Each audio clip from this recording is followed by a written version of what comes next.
Buenos días amigos y amigas, este es su canal El Peatón Analítico.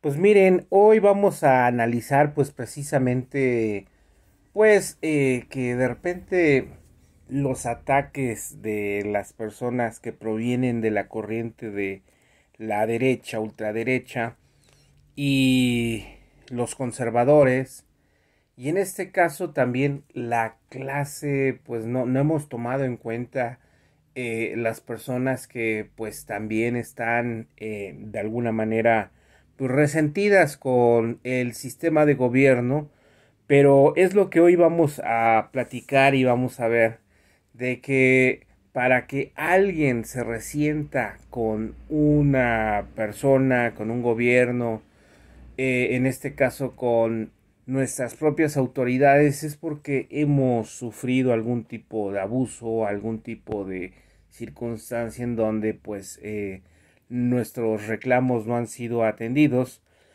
Pero quiero decirles que pues esto viene precisamente desde la época de la conquista de los españoles hacia México.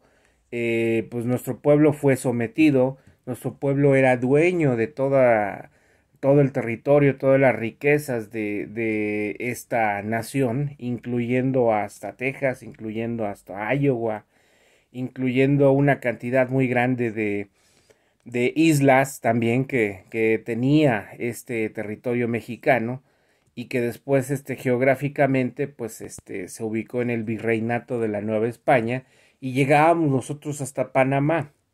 Entonces imagínense que llega una potencia, nos somete y nos obliga a trabajar sin paga, y pues en este caso todos los minerales, todas las bellezas que teníamos, con la cual pues nos distinguíamos, pues totalmente nos obligan a extraerlas de las minas, a sacarlas de donde están y embarcarlas hacia un barco. Ahora sí que ni sabíamos cómo se iba, pero llegaba a Europa, a la corona española y a otras potencias en su momento económicas, políticas y militares.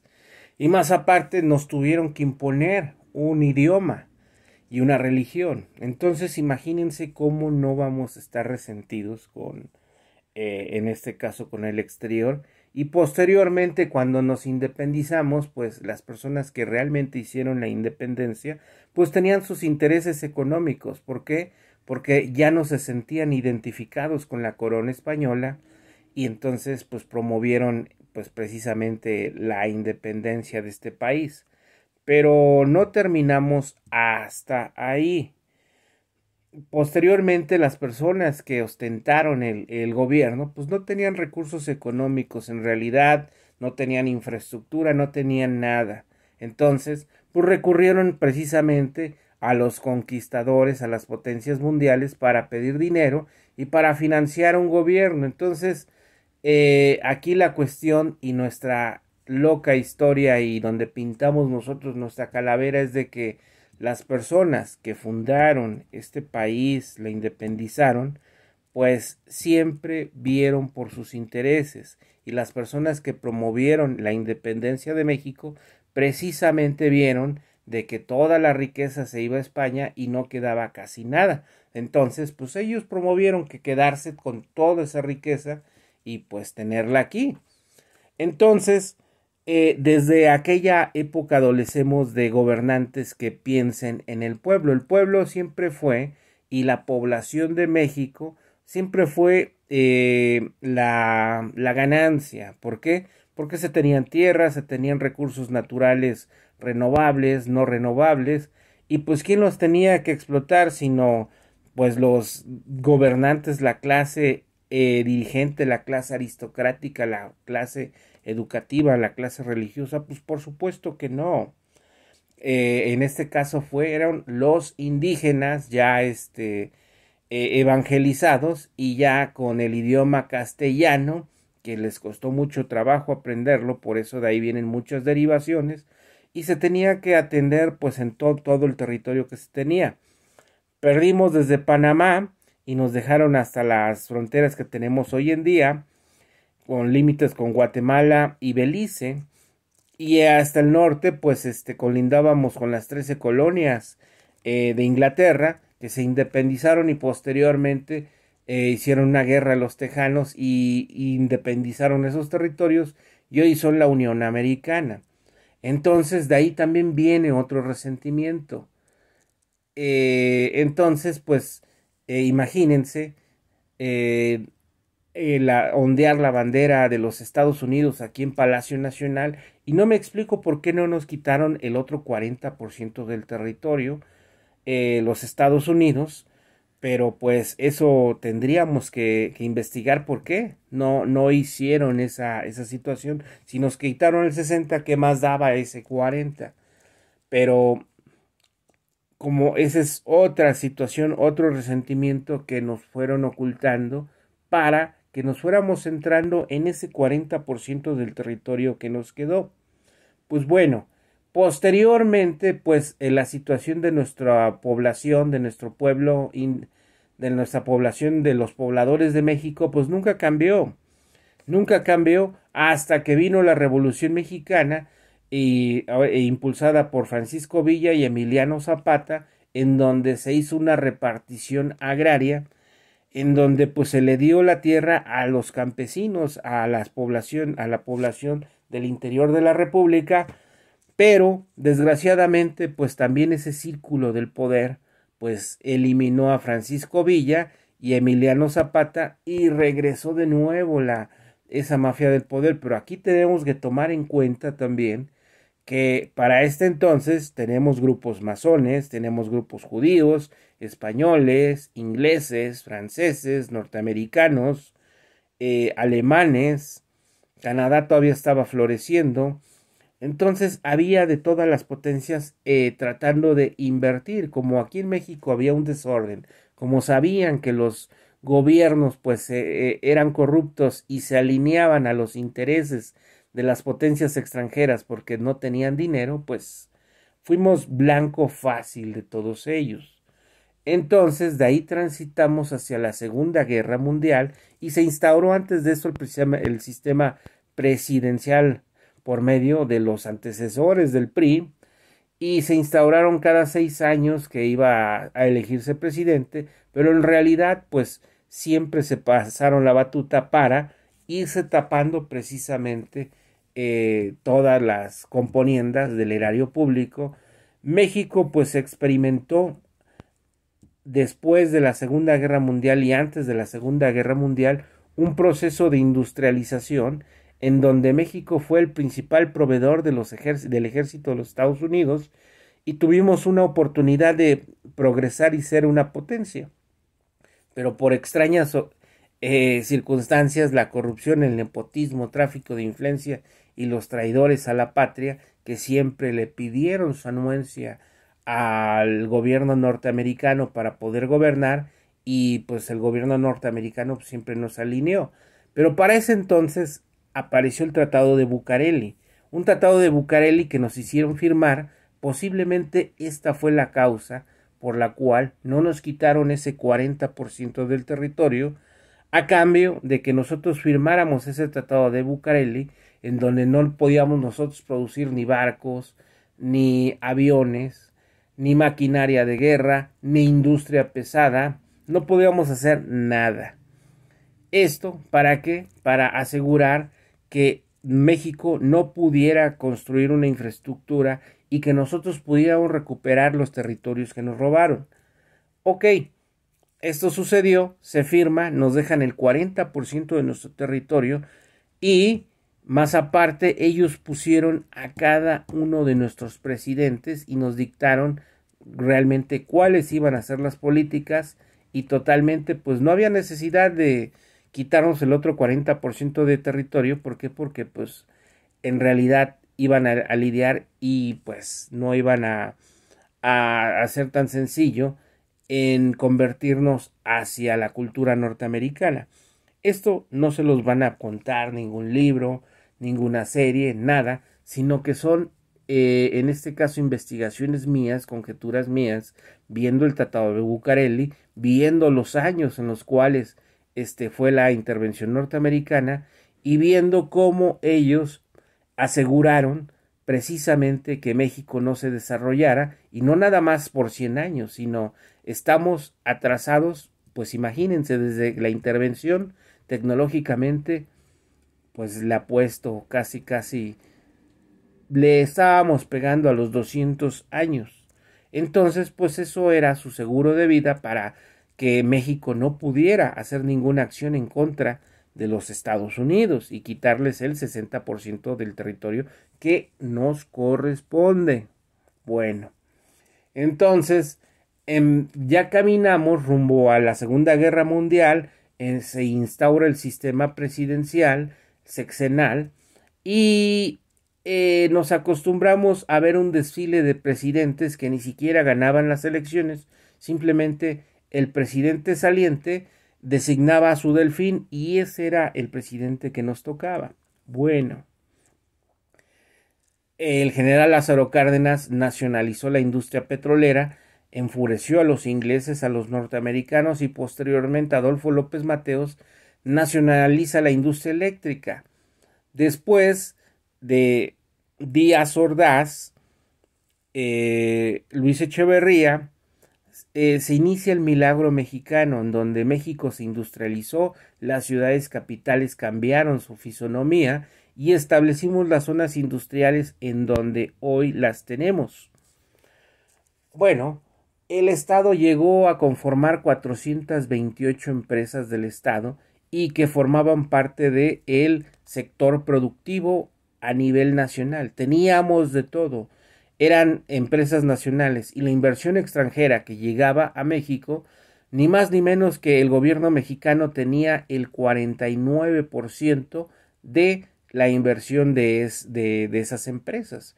Y en cualquier empresa que llegara a establecerse aquí en México, tenía México acciones, el gobierno mexicano. Entonces eso pues le daba un poder en la directriz de estos negocios, inclusive en otros tenía el control, el 51%. Entonces México tenía su infraestructura. Bueno, posteriormente llega José López Portillo, inicia la época de los tecnócratas y del neoliberalismo. ¿Esto qué quiere decir? Amigos y amigas, nuestros expresidentes estudiaron en universidades públicas. Primero era el orgullo de salir de las universidades públicas nacionales, pero ¿qué creen? Posteriormente los estudios de posgrado eran financiados por el PRI y eran financiados en las escuelas del extranjero, Oxford, Yale, Princeton, Harvard. Entonces, en estas escuelas, pues se estaba forjando el neoliberalismo de Adam Smith. ¿Y qué es este neoliberalismo? Pues precisamente el adelgazamiento de la infraestructura del Estado. ¿Qué es esto? Decía que el Estado no podía ser obeso, no podía estar en todas las actividades de todo un país. ¿Por qué? Porque eso pues denotaba al sistema económico. Entonces, por eso tenían que vender las empresas del Estado a la iniciativa privada. Pero ojo, este neoliberalismo nunca se aplicó en las potencias mundiales. Aquí, pues en este caso, aplicaron la teoría de que no era necesario invadir a México con balazos o cañonazos, sino simplemente lo que necesitaban era que los mismos mexicanos se traicionaran entre sí mismos por unas cuantas monedas y unas cuantas propiedades y unas cuantas canonjías.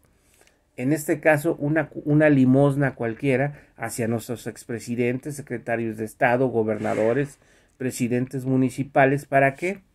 Pues para que vendan totalmente todos los recursos naturales, se concesionen y también se les otorguen negocios a las empresas extranjeras. Pues bueno, amigos y amigas, para no hacerse las largas, pues con el presidente José López Portillo, quien cuando llegó, pues en este caso pues llegó en unas elecciones que no hubo otro competidor, entonces pues el único que pudo ganar la presidencia fue él, el José López Portillo. Entonces llegó con una arrogancia muy fuerte, una arrogancia donde puso a todos sus cuates de la infancia Y él se dedicó, pues en este caso, como el dueño de este país, a hacer y deshacer. Pero se descubrió en esos años, cuando él ingresó al poder, antes, el yacimiento de Cantarell, uno de los yacimientos más grandes del mundo en su época, de hidrocarburos. Entonces, pues México y Petróleos Mexicanos experimentó un crecimiento exponencial, su infraestructura pues se amplió, al igual que la de Comisión Federal de Electricidad, y teníamos la abundancia. Hasta él dijo, tenemos que acostumbrarnos los mexicanos a administrar la abundancia, somos ricos.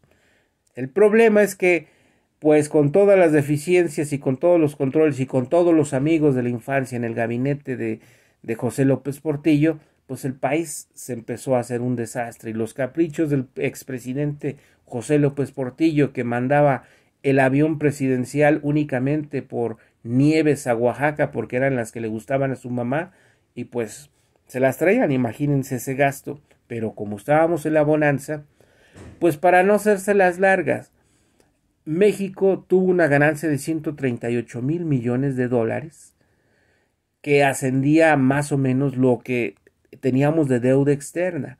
José López Portillo se pudo haber convertido en el presidente que hubiera acabado con la deuda externa y ahorita estaríamos en el primer mundo, pero no fue así. Lo derrochó, se lo robó, no sabemos qué pasó, pero esos 138 mil millones de pesos desaparecieron. En este caso se fugaron los capitales golondrinos de las bolsas de valores y que empezaba toda esta cuestión. Por eso les digo, la situación del neoliberalismo no las incrustaron. ¿Por qué? Pues en este caso en México no hay empresas que administrar, no las empresas del Rockefeller, de los Bush, de los DuPont, de los Rothschilds. Entonces, pues aquí es un estado, pero aquí las ganancias, pues el erario público. Y en su gabinete, pues tenía a Miguel de la Madrid en la Secretaría de Programación y Presupuesto, y como sus ayudantes a un joven Carlos Salinas de Gortari, Javier Camacho Solís, por ahí estaba Javier Labastida Ochoa, también Carlos Madrazo Pintado, bueno, apellidos Madrazo Pintado. Entonces pues ya todo Serrapuche, entonces toda la maquinaria neoliberal que estudió en las universidades extranjeras, pues posteriormente su sucesor fue Miguel de la Madrid, después Carlos Salinas de Gortari, después Ernesto Zedillo, Vicente Fox, el presidente panista. Pero ojo, Vicente Fox estuvo cabildeando cuando se hizo el Fobaproa, iba a la Cámara de Diputados y Senadores cuando era gobernador de Guanajuato, junto con Diego Fernández de Ceballos. Entonces ellos acordaron que la deuda de las empresas privadas se volviera en pública. Ojo, Carlos, el proceso de desmantelación de las industrias nacionales del Estado empezó desde Miguel de la Madrid, bajita la mano, Carlos Salinas de Gortari, que desmanteló casi todas, siguió Ernesto Zedillo, siguió Vicente Fox, siguió Felipe Calderón y siguió Enrique Peña Nieto. Y el objetivo, con Vicente Fox vendieron la industria gasera, ductos de Pemex de gas que todavía están enterrados debajo de las ciudades, son propiedad de los Sagún Vaca. Con Felipe Calderón, él quería ya hacer la reforma energética y vender Pemex y CFE, pero no le alcanzó el tiempo. Se le atravesó un movimiento en defensa del petróleo con Andrés Manuel López Obrador, le hicieron fraude a Andrés Manuel López Obrador, y posteriormente con Enrique Peña Nieto sí lograron consumar la reforma energética y sí lograron desmantelar parte de CFE y parte de Pemex.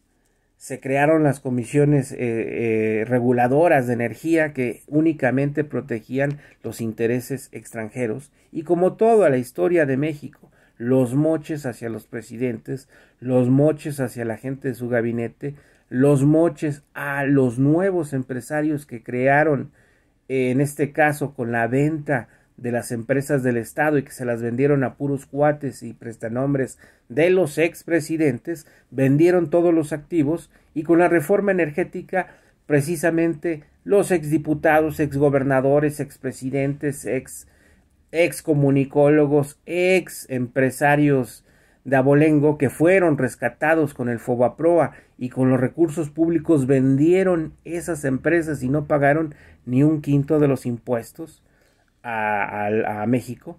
Entonces imagínense, bajo esa premisa, pues la verdad es que continuó el saqueo.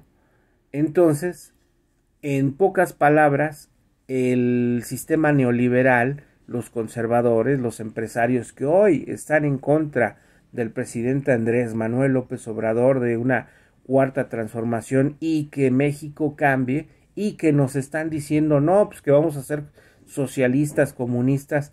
Pues yo la verdad tengo la oportunidad de conocer países socialistas, comunistas y en sí yo les voy a decir una cuestión.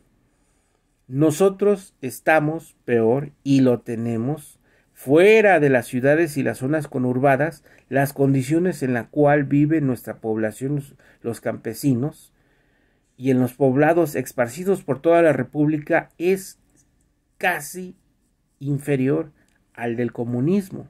La ventaja que tiene el comunismo, socialismo, como le llaman, por ejemplo en Cuba, que todos son profesionistas, todos llegan a tener una carrera y cuando salen, pues son médicos muy prestigiados, son profesionistas, tienen cultura. Aquí en México no, aquí en México pues tienen que trabajar para comer, producir y la mayor parte de nuestra población que es campesina y que está en el interior de la República optaron por irse a los Estados Unidos y Canadá. Fue su única salida y pues de ahí salieron adelante y se llevaron a sus familias y hoy es la comunidad México-americana, México-canadiense que nos está ya mandando remesas y que nos está sacando a flote. Pero esa comunidad, ¿qué creen? Ya despertó, esa comunidad está apoyando al presidente, esa comunidad se dio cuenta que en México no podía salir adelante y al igual yo creo que muchos de nosotros estamos pensando en irnos de este país. ¿Por qué? Porque aquí no cambia, aquí desgraciadamente con todo el relato que les hice de por qué estamos resentidos, seguimos estando resentidos y somos el único país donde los pobres defienden a los ricos y a sus intereses. Pero en este caso pues ni nosotros mismos nos soportamos. ¿Por qué? Porque nos decimos que somos católicos, que es nuestra religión, pero ¿cuándo vamos a la iglesia? ¿Cuándo participamos de las fiestas? ¿Cuándo nos esforzamos más allá? Tenemos de todo tipo de religiones. Pues ¿qué creen? Las otras religiones se están agrupando, las otras religiones van avanzando, las otras religiones hacen sentir vivo a todos. Y nosotros que tenemos como punta de lanza la religión católica, somos católicos, somos cristianos, pues somos cristianos, posiblemente decimos porque nada nos damos los domingos, pero más allá no nos esforzamos. Entonces, yo a lo que quiero llegar en conclusión es que tenemos que analizar por qué cada uno de nosotros estamos resentidos y por qué la población de México está resentida. Tenemos que analizar toda esta serie de factores, pero una vez analizados tenemos que salir adelante. Nosotros nos estamos atacando a nosotros mismos. Imagínense qué ganan los masones en decir que los morenistas están mal, que los gentes del campo están mal, los adultos mayores están mal porque reciben una pensión, porque hay becas para los estudiantes, porque hay apoyos para todos. Y la verdad es de que somos nosotros unos ingratos, somos un pueblo ingrato, una población ingrata, que nos están ayudando y pues nosotros mismos nos saboteamos. Bueno amigos y amigas, yo soy el Peatón Analítico, denle like a mis videos, suscríbanse a mi canal, aprieten la campanita ahí. Estamos en Facebook, YouTube, Instagram, Prestige, Like and Ink, en Telegram, en Snap, en Signal y WhatsApp y demás redes sociales. Y también métanse en Facebook al grupo del Peatón Analítico. También voy a empezar a hacer transmisiones en vivo también ahí. y vamos para adelante y vamos a apoyar esta transformación y vamos a salir adelante, vamos a sacar este país adelante y vamos a hacerlo potencia mundial. Hasta la próxima y un saludo muy gratificante y afectuoso para la comunidad mexicoamericana, México-canadiense, que también nos están ayudando mucho para esta transformación. Hasta la próxima, soy el Peatón Analítico y hasta luego.